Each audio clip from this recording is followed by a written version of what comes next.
Hi friends, welcome to my YouTube channel science for railways. RRB ALP 2024 basic science and engineering సంబంధించిన సిలబస్ని ఎలా చదవాలి ఏంటి అనే విషయాన్ని ఈ వీడియోలో మనం క్లియర్గా మాట్లాడుకుందాం. మనం ప్రిలిమ్స్ ఎగ్జామ్ రాసేసాం. సో చాలామంది ప్రిలిమ్స్ ఎగ్జామ్ క్వాలిఫై అవుతారన్న నమ్మకం చాలామందికి వచ్చేసి ఉండిద్ది. ఆ తర్వాత ఒకవేళ మనం మెయిన్స్లో ఎక్కువ మార్కులు తెచ్చుకోవాలి అంటే ముఖ్యంగా చదువుకోవాల్సింది ఇదే, basic science and engineering. Already నువ్వు క్వాంట్ చదువుకున్నావు కాబట్టి కొంత ఐడియా ఉండిద్ది, రీజనింగ్ చదువుకున్నావు కాబట్టి కొంత ఐడియా ఉండిద్ది. కానీ చాలామందికి కొత్తగా ఉండేది basic science engineering and syllabus, BSc అనమాట. 2018లో ఎవరైతే ఏఎల్పి ఎగ్జామ్ రాశారో వాళ్ళకు కొంత అవగాహన ఉండొచ్చు. బియాండ్ దట్ ఇక వాళ్ళని మినహాయిస్తే ఇంకెవరికి కూడా ఎక్కువ గుర్తుండే అవకాశం లేదు. అంతేకాకుండా హిందీలో కూడా దీని గురించి చాలామంది చెబుతుంటారు, కానీ వాళ్ళు చెప్పే హిందీ ఎవరికీ అర్థం కాదు. ఈరోజు నేను ఏఎల్పి బేసిక్ సైన్స్ ఇంజనీరింగ్ సిలబస్ని ఎలా చదవాలి, ఎలా చదువుకుంటే ఎక్కువ మార్క్స్ వస్తాయి అన్న విషయాన్ని నేను మీకు క్లియర్గా ప్రొవైడ్ చేస్తాను. ఓకేనా? ఇక ఏమాత్రం ఆలస్యం చేయకుండా మన వీడియోలోకి వెళ్దాం. ఎవరైతే నా వీడియోస్ని ఇంకా చూస్తూ సబ్స్క్రైబ్ చేసుకోలేదో వాళ్ళందరూ కూడా సబ్స్క్రైబ్ చేసుకోండి, అందరికీ షేర్ చేయండి, లైక్ చేయండి. ఎందుకంటే మీరు వినడంతో పాటు చాలామంది నేర్చుకుంటూ ఉంటారు. చాలామంది మంచి రెస్పాన్స్ వచ్చింది. ఏఎల్పి ఎగ్జామ్స్కి అయితే నేను కష్టపడి అన్ని షిఫ్ట్లు చేయడం వల్ల చాలామందికి ఉపయోగపడ్డాయి. ఎందుకంటే అలాంటి మోడల్ క్వశ్చన్స్ వస్తాయని ఒక అవగాహన లేక చాలామంది వెళ్ళారు. కానీ మన వీడియోస్ చూసిన వాళ్ళు ఒక అవగాహనతో వెళ్ళారు. మీకు వాట్సాప్లో కానీ నా కామెంట్ సెక్షన్లో మీరు చాలా వరకు చూడండి, అందరూ అదే మాట్లాడుతున్నారు. కాబట్టి అలాగే ఇప్పుడు క్వశ్చన్స్ కూడా ఉంటాయి. కాబట్టి ఎవరు కూడా ఆ సమయాన్ని వృధా చేసుకోకుండా చాలా జాగ్రత్తగా ప్రిపేర్ అవ్వండి. ఓకేనా?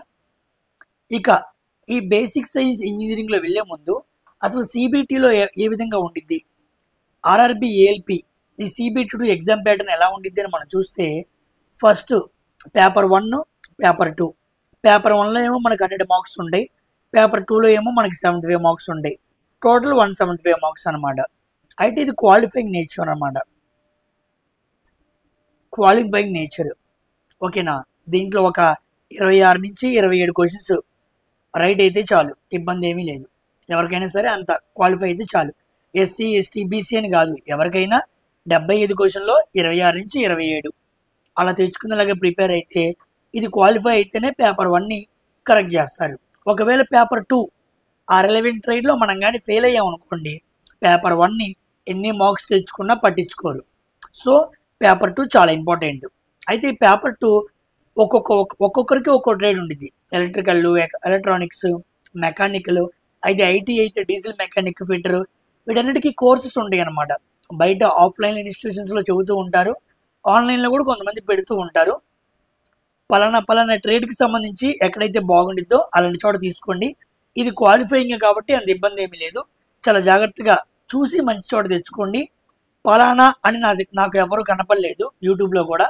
ఒకవేళ నాకు ఎవరైనా యూట్యూబ్లో కనపడితే నేను తప్పనిసరిగా చెబుతాను. ఇది జస్ట్ క్వాలిఫైయింగ్ నేచర్ అనమాట. సో ఇది క్వాలిఫైయింగ్ కాబట్టి ఆ రిలవెంట్ ట్రేడ్ ఎవరైతే ప్రిపేర్ అవుతున్నారో వాళ్ళు జాగ్రత్తగా చూసుకోండి.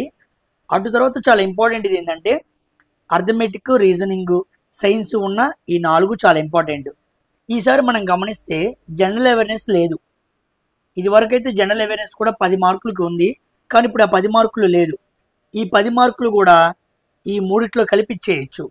అంటే అర్థమెటిక్లో పెంచవచ్చు, రీజనింగ్లో పెంచవచ్చు, బేసిక్ సైన్స్ ఇంజనీరింగ్లో అయినా పెంచవచ్చు. సో ఇది అనేది లేదు, ఈ 3 మాత్రమే ఉన్నాయి. అంటే మనం పేపర్ 1ని 100 మార్కులు అనుకుంటే 100 మార్కుల్లో mathematics, reasoning, basic science engineering మాత్రమే ఉంటాయి. రీజనింగ్, ఈ కరెంట్ అఫైర్స్ అనేది లేదు, జనరల్ అవేర్నెస్ అనేది లేదు, ఆ బాధ అనేది లేదు. అది పక్కన పెట్టేసుకోండి. 25, 25, 50, ఒక 40, 90 ఈ 10 మార్కులు కూడా దాంట్లోనే ఎలాగైనా అడగచ్చు. ఓకేనా? టైం ఏమో 90 మినిట్స్, ఇదేమో 60 మినిట్స్. ఇది ప్యాటర్న్ అనమాట, RRB ALP CBT 2 exam pattern. ఈ జనరల్ అవేర్నెస్ లేదన్న విషయాన్ని గుర్తుపెట్టుకోండి. చాలామంది తెలియక దీన్ని రివిజన్ చేయడానికి లెగుస్తూ ఉంటారు, ఇబ్బంది పడతారు. వద్దు, ఎందుకంటే అది లేదు. నెక్స్ట్ బేసిక్ సైన్స్ ఇంజనీరింగ్ని, ఈ బేసిక్ సైన్స్ ఇంజనీరింగ్ నుంచి సుమారుగా మనకి 40 నుంచి 45 క్వశ్చన్లు వస్తాయి. పేపర్ 1 క్వాలిఫై అయ్యి ఏఎల్పి ఎగ్జామ్ని మనం కొట్టాలి అంటే మరీ ముఖ్యంగా చదవాల్సిన మోస్ట్ ఇంపార్టెంట్ టాపిక్ ఇదే, బేసిక్ సైన్స్ ఇంజనీరింగ్. దీంట్లో కొన్ని సెక్షన్స్ ఉంటాయి. ఇదిగోండి సెక్షన్స్ అన్ని మీకు రాశాను. ఓకేనా? సుమారుగా ఒక 5 సెక్షన్స్ ఉంటాయి. ముందు ఆ 5 సెక్షన్స్ ఏదో మాట్లాడుకుందాం. ఫస్ట్ది ఇంజనీరింగ్ డ్రాయింగ్ అనమాట. ఇది ఫస్ట్ సెక్షన్. రెండోది బేసిక్ సైన్స్. ఇదిగోండి రెండోది బేసిక్ సైన్స్. మూడోది లివర్స్ అండ్ సింపుల్ మిషన్స్. నాలుగోది ఆక్యుపేషనల్ సేఫ్టీ అండ్ హెల్త్. ఐదోది ఎన్విరాన్మెంట్ ఎడ్యుకేషన్. ఆరోది ఐటీ లిటరసీ. ఇదన్నమాట ముఖ్యంగా ఉండే 6 సెక్షన్స్. బేసిక్ సైన్స్ ఇంజనీరింగ్లో ఈ 6 విభాగాల్ని బాగా చదువుకుంటే 40 నుంచి 45 క్వశ్చన్స్ వచ్చేస్తాయి. అయితే ఇన్డెప్త్గా లోపలికి వెళ్ళి ఏ విభాగంలో ఏమున్నాయో మనం చూద్దాం. ఇదిగోండి ఇంజనీరింగ్ డ్రాయింగ్. ఇంజనీరింగ్ డ్రాయింగ్లో ముఖ్యంగా దీని నుంచి ఒక 6 క్వశ్చన్లు అడిగే అవకాశం ఉంది. కానీ ఇప్పుడు జనరల్ అవేర్నెస్ లేదు కదా, 10 క్వశ్చన్స్ వరకు అడిగే అవకాశం ఉంది. ద మోస్ట్ ఇంపార్టెంట్ ఇదే అనమాట. ఎక్కువ మందికి అర్థం కానిది కూడా ఇదే. ఎక్కువ మంది బిట్లు పోయేది కూడా ఇక్కడే అనమాట. ఎందుకంటే ఇంజనీరింగ్ డ్రాయింగ్ మీద ఎప్పుడో డిప్లొమాలోనో చదువుంటారు, బీటెక్లోనో. ఇప్పుడు అవగాహన ఉండదు. పిక్చర్స్ ఉంటాయి, కాస్త జామెంట్రీ మెన్సరేషను వాటి మీద అవగాహన ఉండాలి. కాస్త క్యాలిక్యులేటివ్ పార్ట్ లాగా ఉండిద్ది. సో ఇవన్నీ ఉండటం వల్ల ఇది మనకెందుకులే, దీన్ని వదిలేసి మిగతాయి చదువుకుందాం అని అనుకుంటూ ఉంటారు. కానీ 10 క్వశ్చన్లు అంటే 6 నుంచి 10 క్వశ్చన్లు అంటే it's not a small issue, చిన్న విషయం కాదనమాట. కాబట్టి చాలా కంపల్సరీగా చదవాలి. అవును, డ్రాయింగ్లో ఏమడుగుతాడు అంటే ఇదిగోండి డ్రాయింగ్ ఇన్స్ట్రుమెంట్స్ అనమాట. మనం డ్రాయింగ్ చేస్తున్నప్పుడు ఎటువంటి ఇన్స్ట్రుమెంట్స్ వాడతాము? ఉదాహరణకి మనం సెట్ స్క్వేర్స్ వాడతాం కదా, సెట్ స్క్వేర్స్. ప్రొట్రాక్టర్ వాడతాం కదా, ప్రొట్రాక్టర్. డ్రాఫ్టర్ వాడతాం కదా, డ్రాఫ్టర్. డ్రాయింగ్ షీట్, మరి డ్రాయింగ్ గీయాలంటే షీట్ ఉండాలి కదా, డ్రాయింగ్ షీటు. ఇవన్నీ పెట్టాలంటే డ్రాయింగ్ బోర్డు ఉండాలి కదా, డ్రాయింగ్ బోర్డు. అలాంటి కొన్ని ఆపరేటర్స్ ఉంటాయి అనమాట, డ్రాయింగ్ ఇన్స్ట్రుమెంట్స్. దాని మీద అడుగుతాడు. తర్వాత లైన్స్. లైన్స్లో రకాలు ఉంటాయి కదా, horizontal line, vertical line, inclined line, parallel line, perpendicular lines. ఇలా లైన్స్లో రకాలు ఉంటాయి. యాంగిల్స్లో రకాలు ఉంటాయి. 90 డిగ్రీస్ యాంగిల్ అంటే 90 డిగ్రీస్ కన్నా కిందది పైనది. రిఫ్లెక్స్ యాంగిల్స్ అంటే అలా రకరకాలుగా లైన్స్ అండ్ యాంగిల్స్ అన్నీ కూడా దీంట్లో ఉంటాయి. నెక్స్ట్ ప్రొజెక్షన్స్ అనమాట. ప్రొజెక్షన్స్లో రకరకాలు ఉంటాయి. అంటే ఒక కోణంలో ఆబ్జెక్ట్ని చూడటం, ఇంకో కోణంలో ఆబ్జెక్ట్ని చూడటం. అలా కాకుండా వ్యూస్ ఉంటాయి అనమాట. First view, second view, third view, first angle view, second angle view, side view, top view, front view. అలా రకరకాలుగా ప్రొజెక్షన్స్, వ్యూస్ ఉంటాయి. ఇది చాలా ఇంపార్టెంట్. నెక్స్ట్ జామెట్రిక్ ఫిగర్స్ ఉంటాయి. ఇది చాలా ఇంపార్టెంట్. సింబాలిక్ రిప్రజెంటేషన్ ఉంటుంది. ఈ 3 చాలా ఇంపార్టెంట్. అన్నీ ఇంపార్టెంటే 5 విభాగాలు. ఇవి ఎక్కువగా అర్థం కావన్నమాట. ఆ అర్థం కాని వాటిని కూడా మనం క్లియర్గా డిస్కస్ చేసుకుంటాం. వాటిలో మీకు క్లియర్ కట్ ఐడియా అనేది నేను మీకు క్రియేట్ చేస్తాను. ఇబ్బంది పడాల్సిన అవసరం లేదు. సో ఇంజనీరింగ్ డ్రాయింగ్లో ఈ 5 విభాగాల మీద మీకు ఒక గ్రిప్ అనేది ఉండాలి. వీటిని మనం చేయడంతో పాటు ఎంసీక్యూస్ను కూడా మనం చూడాలి. అది మాత్రమే కాకుండా ఈసారి జీడీసీ ఎగ్జామ్ జరిగింది. అంటే రైల్వే ఎగ్జామ్ లోపల ఉన్న ఎంప్లాయీస్ రాసే ఎగ్జామ్, వాళ్ళు కూడా ఏఎల్పి రాశారు. అలా కొన్ని బోర్డ్స్లో జీడీసీ ఎగ్జామ్ నిర్వహించారు కాబట్టి వాటికి సంబంధించి ఏఎల్పి పేపర్ పెట్టారు. ఎగ్జామ్ ఆల్రెడీ జరిగింది. ఆ పేపర్స్ కూడా నా దగ్గర ఉన్నాయి. అయితే వాటిలో డ్రాయింగ్కి సంబంధించిన క్వశ్చన్స్ కొన్ని అడిగాడు. అంటే ఈ సంవత్సరమే డ్రాయింగ్కి సంబంధించిన కొన్ని క్వశ్చన్స్ కూడా అడిగాడు. వాటిని కూడా మనం మొత్తం మాట్లాడుకున్న తర్వాత వాటిని మనం ప్రాక్టీస్ చేస్తాం. ఎందుకంటే సబ్జెక్ట్ మొత్తం నేర్చుకున్న తర్వాత ప్రాక్టీస్ చేయాలి. సుమారుగా మనకి 4 నుంచి 5 నెలల టైం ఉండిద్ది. ఇబ్బంది పడాల్సిన పని ఏమీ లేదు. చాలా చక్కగా ఈ టాపిక్ని మనం నేర్చుకుంటాం. ద ఫండమెంటల్ యూనిట్ ఇదే అనమాట. 10 క్వశ్చన్లు వస్తాయి. చాలా జాగ్రత్తగా సంపాదించుకుంటే మాత్రం విన్నర్ మీరే. ఎక్కువగా అర్థమెటిక్ రీజనింగ్ ఎంత పెద్ద వాళ్ళు చేసినా సరే ఇలాంటి ఈ సబ్జెక్ట్ని మాత్రం గ్రిప్ చేసుకొని చదువుకోలేదో వాళ్ళకి మార్క్స్ రావు. వాళ్ళు చాలా ఇబ్బంది పడతారు. ఆ విషయాన్ని గుర్తుపెట్టుకోండి. ఇక తర్వాత రెండవ ముఖ్యమైన విభాగం ఏంటంటే బేసిక్ సైన్స్ అనమాట. ఆల్రెడీ బేసిక్ సైన్స్ గురించి ఎవరైతే రైల్వే ఎగ్జామ్స్కి ప్రిపేర్ అవుతున్నారో వాళ్ళు బాగా చదివే ఉంటారు. అయితే ఈ బేసిక్ సైన్స్లో కాస్త స్టాండర్డ్స్ని పెంచుతాడనమాట. మనం ఆల్రెడీ చదువుకున్న టాపిక్సే కదా అనుకోవద్దు. ఈ టాపిక్స్ని ఒక హై లెవెల్లో అడుగుతాడు. హై లెవెల్లో అడుగుతారు. ఎందుకంటే ఇది ప్రిలిమ్స్ కాదు, మెయిన్స్ కదా. అందులోనూ క్వాలిఫైయింగ్ కాదు, సెలక్షన్ కదా. ఎందుకంటే మనకు ఆ మార్క్సే కదా డైరెక్ట్గా ఉద్యోగాన్ని డిసైడ్ చేసేది. కాబట్టి చాలా హార్డ్గా అడుగుతాడు. సుమారుగా ఇన్ని రకాల క్వశ్చన్స్ 3, 3, 4, 3, 12, 2, 14, 4, 18 అటు ఇటుగా ఒక 20 క్వశ్చన్స్ అనేవి బేసిక్ సైన్స్ నుంచి అడిగే అవకాశం ఉంది. 10 ఏమో డ్రాయింగ్ అనుకుందాం, 6 నుంచి 10, 18 నుంచి 20 వరకు బేసిక్ సైన్స్ నుంచి అడిగే అవకాశం ఉంది. దీంట్లో యూనిట్స్ అండ్ మెజర్మెంట్స్ ఇవి మనం చదువుకునే ఉండవు. దీంట్లో మనకి వెక్టార్ ప్రొడక్ట్, అదేవిధంగా క్రాస్ ప్రొడక్ట్, ఇలాంటి క్వశ్చన్స్ అన్ని కూడా అడుగుతూ ఉంటాడు, చాలా ఇంపార్టెంట్. ఆ తర్వాత మాస్ అంటే ఏంటి, వెయిట్ అంటే ఏంటి, డెన్సిటీ అంటే ఏంటి, వీటి ఫార్ములాస్ ఏంటి, అప్లికేషన్ ఓరియంటెడ్గా వీటిలో క్వశ్చన్స్ ఎలా చేయాలి. అప్లికేషన్ ఓరియంటెడ్ అనే పదాన్ని బాగా గుర్తుపెట్టుకోండి. చాలాసార్లు ఏఎల్పి చివరి షిఫ్ట్లో మీకు ఎక్స్ప్లెయిన్ చేసినప్పుడు చెప్పా, స్టేట్మెంట్స్ అడుగుతాడు, డేటా సఫిషియన్సీ లాగా అడుగుతాడని. చాలామంది నెగ్లెక్ట్ చేశారు, అలాంటి వాళ్ళు చాలా ఇబ్బంది పడ్డారు. దాన్ని సీరియస్గా తీసుకొని ప్రిపేర్ అయిన వాళ్ళు కొంత కాకపోతే కొంత ఆ పేపర్ని అర్థం చేసుకొని పెట్టగలిగారు. కాబట్టి అప్లికేషన్ ఓరియంటెడ్లోనే సైన్స్ అడుగుతాడు. Next work power energy theorem ఉండిద్ది, దీన్ని బాగా చదువుకోవాలి. స్పీడ్ అండ్ వెలాసిటీ, చాలా మందికి స్పీడ్కి వెలాసిటీకి ఇంకా తేడా తెలియదు. రైల్వే ఎగ్జామ్స్కి ప్రిపేర్ అవుతూ ప్రిలిమ్స్ క్వాలిఫై అయిన వాళ్ళకు కూడా చాలా మందికి తెలియదు. ఇలాంటి వాటిని చాలా క్లియర్గా పిక్టోరియల్ ఇన్ఫర్మేషన్స్లో ఒక గ్రాఫ్ మోడల్లో గ్రాఫ్ ఆధారంగా ఎక్స్ప్లెయిన్ చేయడం జరిగింది. ఓకేనా, ఒక హై లెవెల్ రిప్రజెంటేషన్ అనేది త్రూ వీడియోస్ ద్వారా వెళ్తుండేది. కాబట్టి you people need to very concentrated and each and every subject, అది మాత్రం గుర్తుపెట్టుకోండి. నెక్స్ట్ హీట్ అండ్ టెంపరేచర్, హీట్లో మనకి చాలా ఉంటాయి. స్పెసిఫిక్ హీట్ అని, లేటెంట్ హీట్ అని, ఆ ఫార్ములాస్, ఆ యూనిట్స్ కూడా చాలా మందికి తెలియదు.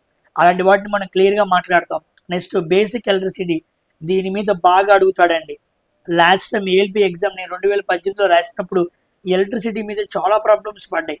బేసిక్ ఎలక్ట్రిసిటీ అని పేరు మెన్షన్ చేస్తాడు, కానీ సిరీస్ రెసిస్టెన్స్, ప్యారలల్ రెసిస్టెన్స్ అని చెప్పి రకరకాల పెద్ద పెద్ద డయాగ్రామ్స్ తీసుకొస్తారు. అలాంటి డయాగ్రామ్స్ను కూడా సాల్వ్ చేస్తేనే ఇలాంటి బేసిక్ సైన్స్ అనే విభాగం నుంచి మనం మార్క్స్ని సంపాదించుకోగలం. లేని పక్షాన మనం మార్క్స్ని గెయిన్ చేయలేం. సబ్జెక్ట్ తెలిసి కూడా పరిపూర్ణంగా తెలుసుకోకపోవడం వల్ల మార్క్స్ చేతుల నుంచి వెళ్ళిపోతాయి. ఆ తప్పుని ఈసారి చేయకూడదు. ఓకేనా, సో బేసిక్ సైన్స్ మీద ఎవరైతే ఏఎల్పి సెకండ్ స్టేజ్కి ప్రిపేర్ అవుతున్నారో వాళ్ళు మొదటిగా దృష్టి ఉంచాల్సింది బేసిక్ సైన్స్, రెండోది డ్రాయింగ్. ఈ 2 విభాగాల మీద మనసు పెట్టండి. వీటి మీద మనసు పెడితే 75% మనం క్వాలిఫై అయిపోయినట్టే. ఇక తర్వాత లివర్స్ అండ్ సింపుల్ మిషన్స్ అనమాట. మనం డైలీగా కొన్ని రకాల మిషన్స్ మనం చూస్తూ ఉంటాం, కొన్ని ఆపరేటర్స్ని మనం చూస్తూ ఉంటాం. పారుండిద్ది, పొలుగుండిద్ది ఉంటాయి కదా. అలా కొన్ని బావి దగ్గర కొన్ని బకెట్లో వాటర్ పోసి లాగే ఉంటాయి కదా. అలా కొన్ని ఇన్స్ట్రుమెంట్స్ ఉంటాయి అనమాట. సింపుల్ మిషన్స్, పేర్లోనే ఉండిద్ది సింపుల్ మిషన్స్. ఆ మిషన్స్ పేర్లు ఏంటి, అవి ఎలా పనిచేస్తాయి, వాటి మీద కొన్ని ప్రాబ్లమ్స్ ఉంటాయి అన్నమాట. ఇక్కడ ప్రాబ్లమ్స్ ఉండవేమో అనుకుంటారేమో, అంత ప్రాబ్లమేటిక్గా ఉండిద్ది. ఎక్కువ న్యూమరికల్స్ని అడుగుతూ ఉంటాడు. ఓకేనా, ఎక్కువ థియరీ బేస్డ్ క్వశ్చన్స్ ఉండవు, న్యూమరికల్ బేస్డ్ క్వశ్చన్స్ ఉంటాయి. కాబట్టి లివర్స్ అండ్ సింపుల్ మిషన్స్ అలాంటి వాటి మీద మనం మాట్లాడుకుంటాం. Next occupational safety and health అనమాట. సామాన్యంగా ఫ్యాక్టరీస్లో కానీ ఇండస్ట్రీస్లో కానీ వర్క్ చేస్తున్నప్పుడు ఎవరైతే వర్కులు పనిచేస్తూ ఉంటారో టెక్నీషియన్స్, వాళ్ళందరూ కూడా కొన్ని ప్రమాదాలు జరగకుండా, వాళ్ళు ఒకవేళ జరిగిన వాళ్ళ బాడీస్, వాళ్ళ శరీరాలు ఏమీ అవ్వకుండా కొన్ని జాగ్రత్తలు తీసుకోవాలి ఆరోగ్యపరంగా, హెల్త్ పరంగా. అలాంటి ఆక్యుపేషనల్ సేఫ్టీస్ ఏంటి, వాళ్ళు వచ్చే ముందు ఉదాహరణకి ఇప్పుడు బయట మన సివిల్ ఇంజనీరింగ్స్ అందరూ కూడా క్యాప్స్ పెట్టుకుంటూ ఉంటారు. అర్థమైంది, వాళ్ళు కంపల్సరీ పెట్టుకుంటేనే వాళ్ళు ల్యాండ్లోకి ఎంటర్ అవ్వాలి, లేకపోతే ఎంటర్ అవ్వకూడదు. అలా కొన్ని ఆపరేటర్స్ ఉంటాయి అన్నమాట, అలా కొన్ని సూట్స్ ఉంటాయి అన్నమాట. డాక్టర్స్ వేసుకునేది, ఇండస్ట్రీలో పనిచేసే వాళ్ళు, మేనేజర్స్, ఓకేనా. కొన్ని ఇంపార్టెంట్ ఫర్నేసెస్ ఉంటాయి కదా, వేడి వేడి ప్రాంతాలు ఉంటాయి, అలాంటి వాళ్ళ దగ్గర తీసుకోవాల్సిన ప్రికాషన్స్ అవన్నీ కూడా ఉంటాయి అన్నమాట. ఇది మనకి రియల్ లైఫ్లో కూడా బాగా ఉపయోగపడుతూ ఉండిద్ది, తీసుకోవాల్సిన జాగ్రత్తలు. రేపు మనం ఏఎల్పి ఎగ్జామ్ క్వాలిఫై అయ్యి మనం ఉద్యోగం సంపాదించిన తర్వాత మనం కూడా ఒక అసిస్టెంట్ లోకో పైలట్ అయినప్పుడు మనం కొన్ని జాగ్రత్తలు తీసుకువెళ్ళాలి, జాగ్రత్తలు తీసుకోవాలి. అలాంటి వాటిని ముందే ఒక అవేర్నెస్ క్రియేట్ చేయడానికి ఇలాంటి టాపిక్స్ని మన ఎగ్జామ్స్లో ఇన్సర్ట్ చేసింది రైల్వే. ఏదో ఆషామాషిగా ఏదో పెట్టాలని పెట్టలేదు. ఓకేనా, సో ప్రతి దాని వెనకాల ఒక రీజన్ ఉంది. ఆ రీజన్ గమనించి చదువుకుంటే it will be useful for further purpose, ముందు రోజుల్లో కూడా ఉపయోగపడుతూ ఉండేది. నెక్స్ట్ ఎన్విరాన్మెంట్ ఎడ్యుకేషన్ చాలా ఇంపార్టెంట్. ఎన్విరాన్మెంట్ గురించి, ఈ ఐటీ లిటరసీ గురించి ఈ మధ్య బాగా ఎగ్జామ్స్లో అడుగుతున్నాడు. ఒక విషయం చెప్పనా, ఇవి రెండు కూడా ఎన్టీపీసీలో చాలా బాగా అడుగుతాడు. NTPC under graduate and graduate. Last time మేము రాసినప్పుడు ఎన్విరాన్మెంట్, ఐటీ లిటరసీకి సంబంధించి బాగా అడిగాడు. ఎన్విరాన్మెంట్లో తీసుకున్న జాగ్రత్తలు, మనకి చాలా రకాల ప్రోటోకాల్స్ ఉంటాయి అన్నమాట. ఆ ప్రోటోకాల్స్ ఏంటి, వాతావరణానికి సంబంధించి దేశానికి సంబంధించిన నేతలు ఎటువంటి ప్రోగ్రామ్స్ కండక్ట్ చేశారు, అర్థమైందా. మన కాప్ సదస్సులు మాట్లాడుకుంటాం కదా, ఆ కాప్ సదస్సులు అలాంటివన్నీ ఈడే ఉంటాయి. ఎన్విరాన్మెంట్ ఎలా పాడైపోతుంది, బయోస్పియర్ అంటే ఏంటి, అర్థమైందా? మనకి ఫుడ్ చైన్ ఉండిద్ది. ఫుడ్ చైన్ వాతావరణంలో జీవన మనుగడకు పెద్ద జంతువులు కొన్ని తినేస్తూ ఉంటాయి, చిన్న జంతువులు తినేస్తూ ఉన్నాయి. అలా ఎందుకు తింటున్నాయి? ఆ ఫుడ్ చైన్స్లో ప్రైమరీ కన్స్యూమర్స్ ఎవరు, ప్రొడ్యూసర్స్ ఎవరు, వీటిని ఎలా చదువుకోవాలని చదువుకున్న తర్వాత ఎగ్జామ్లో ఎలా అడిగే అవకాశం ఉంది అనే ప్రీవియస్ ఇయర్ క్వశ్చన్స్ను కూడా మనం అబ్జర్వ్ చేయాలి ఇక్కడ. లేకపోతే మనం చదువుకుంటే పనికిరాదు, చదువుకున్న దాన్ని అప్లై చేసుకుని చూసుకోవాలి. అప్పుడు మాత్రమే మనం క్వాలిఫై అవ్వగలం. Next IT literacy. ఐటీ లిటరసీలో కూడా కంప్యూటర్ గురించి చాలా క్వశ్చన్స్ అడుగుతాడు. కంప్యూటర్ యొక్క హైరార్కీ ఏంటి, కంప్యూటర్లో వాడే ఇన్పుట్ అవుట్పుట్ డివైస్ ఏంటి, కంప్యూటర్కి ఎటువంటి మ్యానుఫ్యాక్చర్స్ తయారు చేస్తున్నారు, ఇప్పుడు మనం వాడుతున్న జనరేషన్స్ ఏంటి, లోపల వాడే చిప్స్ ఏంటి, అర్థమైంది, ఒక్కొక్క ఆపరేటర్స్ యొక్క పని ఏంటి, హార్డ్ డిస్క్ పని ఏంటి, హార్డ్ డిస్క్లో ఎన్ని బిట్స్ ఉంటాయి, బైట్ టు బిట్ అని ఒక కంప్యూటర్ బేస్డ్గా ఒక డిజిటల్ కమ్యూనికేషన్ ఆధారంగా కూడా ఈ ఐటీ లిటరసీకి సంబంధించిన క్వశ్చన్స్ అనేవి అడుగుతూ ఉంటాడు. సో ఈ 4 విభాగాలు కూడా చాలా తక్కువ క్వశ్చన్స్ అడుగుతాడు, కానీ చాలా ఇంపార్టెంట్. సింపుల్గా చదువుకోవచ్చు. ముందు మనం కష్టంగా ఉన్న వాటిని చదువుకున్నాం అనుకోండి, సింపుల్ వాటిని మనం చివరిలో కూడా చూసుకోవచ్చు. ముందు కష్టాన్ని దాటాలి, ఆ తర్వాత సింపుల్గా చివరిలో ఈజీగా అర్థం చేసుకునే ఇబ్బంది ఉండదు. సో 6 విభాగాల్లో 2 బాగా స్కోరింగు, 4 తక్కువ స్కోరింగు. 4 చాలా ఈజీగా అర్థం చేసుకోవచ్చు, 2 చాలా కష్టంగా అర్థం చేసుకోవాలి. ఈ 4 విభాగాలను కానీ మీరు కంప్లీట్గా నేర్చుకుంటే బేసిక్ సైన్స్ ఇంజనీరింగ్ బిఎస్ఈ అనే టాపిక్లో 40 మార్కుల దాకా సంపాదించుకోవచ్చు. 40 మార్కుల దాకా మీరు కానీ వెళ్ళారా, మీరే విన్నర్. ఇక మిమ్మల్ని ఆపే వాళ్ళు ఉండరు. ఆల్రెడీ అర్థమెటిక్ రీజనింగ్ మీద గ్రిప్ ఆధారంతో చెబుతున్నాను, అది బాగా చేస్తూ, ఇదొక్కటే కాదండి, ఇదొక్కటి చదువుకుంటూ ఎగ్జామ్ క్వాలిఫై అవ్వాలి, జాబ్ని సంపాదించాలి అనుకుంటే మాత్రం ఇట్స్ ఏ షేమ్లెస్ సిచ్యువేషన్ అనమాట. దానికన్నా ఇంకో చెప్పాల్సింది ఏమీ ఉండదు. ఎందుకంటే అన్ని ఇచ్చినప్పుడు ఒకటి చదువుకుంటే అన్నిటి మీద అవగాహన కలిగి ఉండి వెళ్ళాలి. అర్థమెటిక్ రీజనింగ్ మీద మీరు కింగ్ అయ్యి మీరు బాగా చేయగలిగి దీంట్లో కానీ ఇలా ప్రిపరేషన్ చేసుకుని వెళ్ళారా, ఏఎల్బి ఉద్యోగం మీదే, ఇంక ఎవరు ఆపేదే ఉండదు.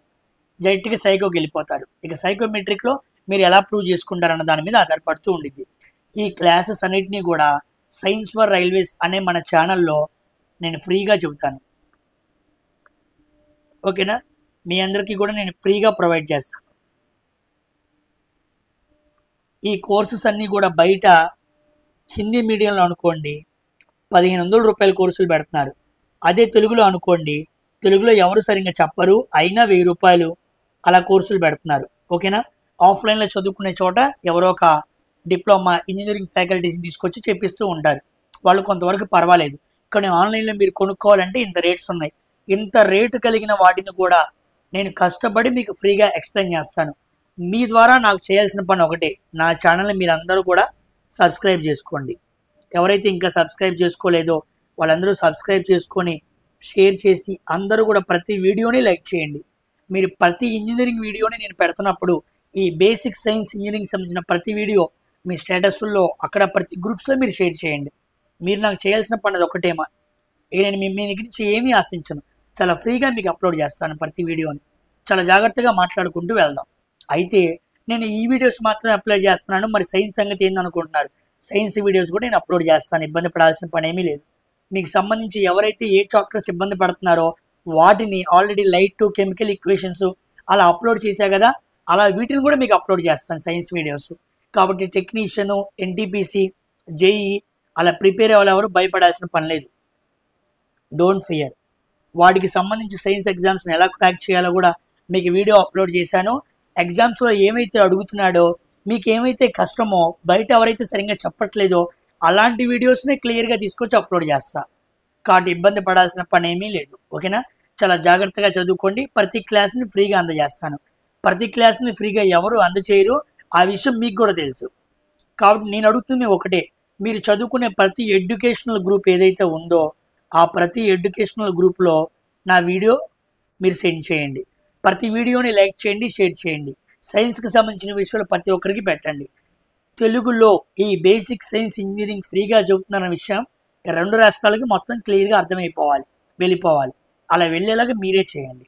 తప్పనిసరిగా నేను ఫ్రీగా ప్రతి క్లాసు అప్లోడ్ చేస్తాను. హై లెవెల్లో నేర్చుకుంటాం. నేను మాట్లాడితే ప్రతిదీ పిన్ టు పిన్ మాట్లాడతా, తెలియపోతే అసలు నేను మాట్లాడను. తెలిసిన తర్వాత ఏ పాయింట్ని మిస్ చేసి అసలు మాట్లాడను. అది మీకు ఆల్రెడీ తెలుసు, నా ప్రీవియస్ వీడియోస్ చూశారు. దీన్ని ఉపయోగించుకోండి, చాలా జాగ్రత్తగా నేర్చుకోండి. ఈసారి ఏఎల్పి మెయిన్స్ ఉద్యోగం కూడా ప్రిలిమ్స్ మనం ఎలా క్వాలిఫై అయ్యామో మెయిన్స్ను కూడా అలాగే క్రాక్ చేయాలి. That is only our agenda. దాన్ని మనసులో దృష్టిలో పెట్టుకుని వెళ్దాం. తప్పనిసరిగా నా వీడియోస్ని ప్రతి ఎడ్యుకేషనల్ గ్రూప్లో మన వీడియోస్ ఉండాలి, మన ఛానల్ గురించి తెలియాలి. తెలుగులో సైన్స్ ఫర్ రైల్వేస్ అనే ఛానల్ అందరికీ వెళ్ళిపోవాలి. ఆ విధంగా మీరు ప్రొవైడ్ చేయండి. ఓకేనా? మరొక వీడియోతో మరొకసారి కలుద్దాం. ఈ ప్రిపరేషన్ ప్లాన్ మీరు మనసులో పెట్టుకోండి. తప్పనిసరిగా జాగ్రత్తగా ప్రిపేర్ అవ్వండి. ఆల్రెడీ టెక్నీషియన్కి ఎలా ప్రిపేర్ అవ్వాలో నేను వీడియో చేశాను. ఏఎల్పి కట్ ఆఫ్స్ నుంచి కూడా వీడియో చేశాను. కాస్త ఒక 5 మార్కులు అటు ఇటు ఉంటాయని చెప్పాను. సో భయపడాల్సిన పని ఏమీ లేదు. 40 దగ్గర 35 to 40 దగ్గర మనం మాట్లాడుకున్నాం. అదేవిధంగా కట్ ఆఫ్ ఉండిద్ది. దాని గురించి ఎక్కువ ఆలోచించమాకండి. అవే వీడియోస్ చూస్తూ టైం వేస్ట్ చేసుకోవద్దు. 4 నెలలు 5 నెలలు టైం అనేది చాలా తక్కువ సమయం, అలా గడిచిపోయిద్ది. దాన్ని సద్వినియోగపరచుకుంటూ చాలా జాగ్రత్తగా నేర్చుకోండి. మరొక వీడియోతో కలుద్దాం. Until then, thank you very much for watching my video. Bye.